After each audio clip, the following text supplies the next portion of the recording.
के अंतर्गत बलियाडी गांव है, वहाँ पर दो समुदायों के बीच में झड़प हुई, जिसमें कि 2-3 लोग घायल भी हो गए और उनकी गाड़ियों को भी क्षतिग्रस्त किया गया।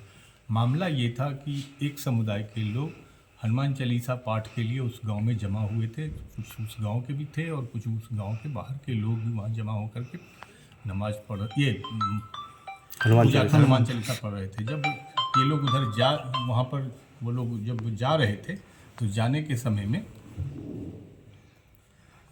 समय में थाना को सूचना मिली कि जब ये मस्जिद के पास से गुजर रहे हैं तो वहाँ पर नाराबाजी किए हैं। तो जो वहाँ की जो गश्ती पार्टी थी उसको भेजा गया। तो गश्ती पार्टी में जो फोर्स था तो वहाँ पर गश्ती पार्टी के द्वारा जो फोर्स था तो वहाँ पर जा करके वो जब हनुमान चालीसा का पाठ हुआ तो किसी भी बड़ी पदाधिकारी या कहीं वो सूचना नहीं दिए। उन्होंने सोचा कि हम हैंडल कर लेंगे और वो आगे आकर के उसको निकालने का प्रयास किए। पहले वो रास्ता बदलने का भी करने लगे कि इस रास्ता से जब उधर से जा रहे थे बोले वहाँ पर माहौल कुछ ऐसा हो रहा था। तो गश्ती में जो थे उनको हमने निलंबित भी कर दिया और उनसे स्पष्टीकरण भी पूछा है कि आखिर में आपने बड़ी पदाधिकारी को सूचना क्यों नहीं दिया।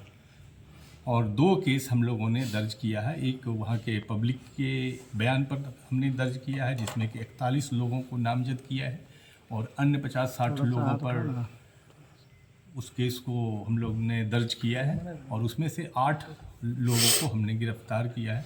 एक दूसरा भी केस हुआ है जिसमें कि